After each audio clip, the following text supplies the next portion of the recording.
আসসালামু আলাইকুম, সবাইকে কেমন আছেন সবাই? আশা করি সবাই ভালো আছেন। আমি বাবার বাড়ি আসছি, সবাই তো জানেন। আসার সময় আশফুর জন্য একটা গিফট নিয়ে আসছিলাম। মাশাআল্লাহ, গিফট পাইয়া তো আশফু অনেক বেশি খুশি। বিশেষ করে ড্রেসের থেকে ব্যাগটা দেখে ও আরো বেশি খুশি হয়েছে। মানে ড্রেস ধরার আগে সে ব্যাগ ধরে ফেলছে।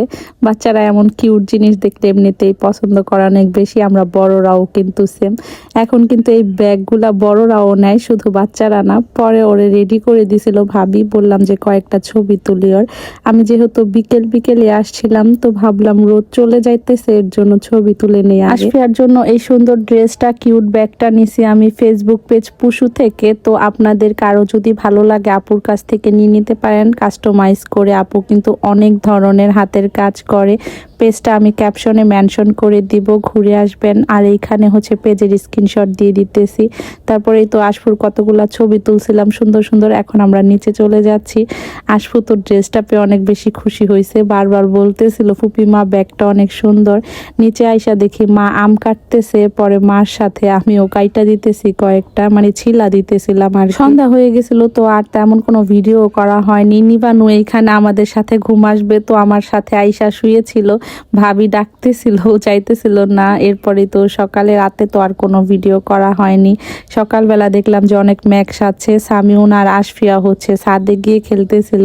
নিবান ওদেরকে দেখে কান্না করতেছিল যাওয়ার জন্য।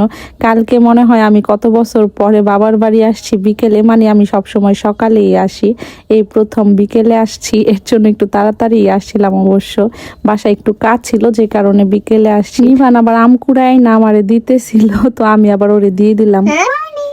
হাতে মাটি, এই যে হাতে মাটি, সকাল থেকে 8টা আচার খাইছি।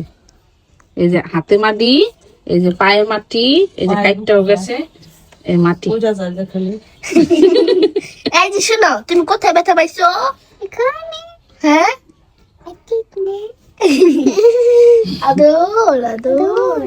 সকালে ঘুম থেকে উঠা 1.5 ঘন্টার মধ্যে মনে হয় 8টা-9টা আচারই খাইছে।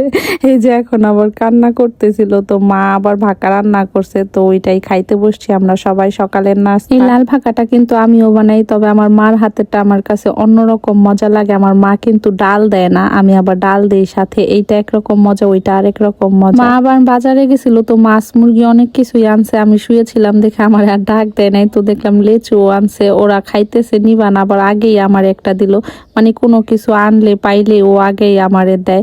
সামিউন স্কুলে গেছিল, তবে স্কুলে নাকি খেলা হচ্ছে, যে কারণে আইসা পড়ছে।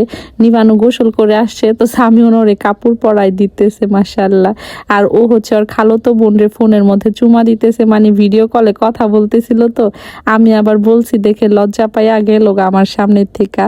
সামিউন গোসল করে আসছে, আশফু গোসল করে আসছে। এরপরেই তো সবাই মিলে দুপুরে খাওয়া দাওয়া করতে বসে গেছি। মা শুকনা করে মাংস রান্না করছিল। মা মাংসটা এইভাবে রান্না করে সব সময়, শক্ত মুরগির মাংস, অনেক বেশি মজা লাগে। ডাল আর ভাজিও রান্না করছিল, তবে আমি সকালের ভর্তা দিয়ে আগে খাইতেছি। মানে সকালের ভর্তা থাকলেও আমি দুপুরে খাই। আমি ভর্তা প্রেমী একটা মানুষ।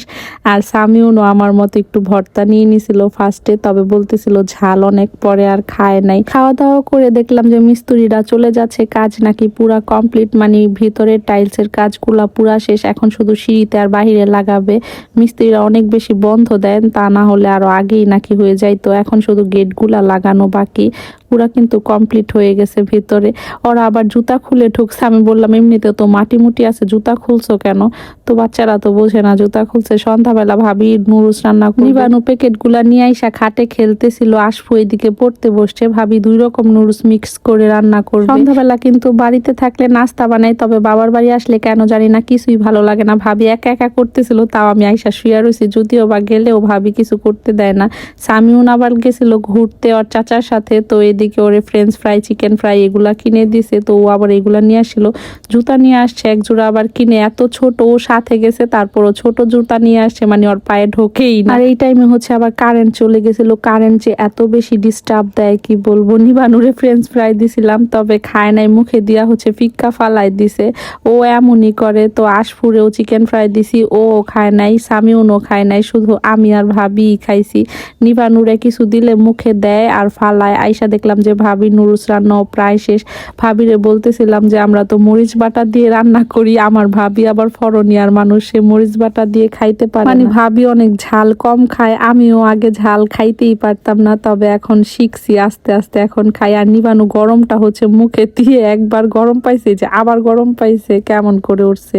পরে একটা একটা করে খাইতেছিল, চালাক আছে কি। এখন মাশাল্লাহ সব বোঝে, আমারে পিপি পিপি করে ডাকে, না শুনলে মিত্তি মিত্তি করে, মানে আমার নাম তো মিতু, ও কেন জানি আমার মিত্তি মিত্তি করে। ভাবি খালি ধমক দেয়, তো আমি বলি ভালোই লাগে ওর মুখে শুনতে। ভাবি আমারে জিজ্ঞেস করছিল কয় প্যাকেট নুডলস রান্না করুম, তো আমি বলে দিছিলাম এতগুলা হয়ে গেছে, কেউই খাইবো না, শুধু আমি আর ভাবি। এখন আবার এতগুলা রয়ে গেছে।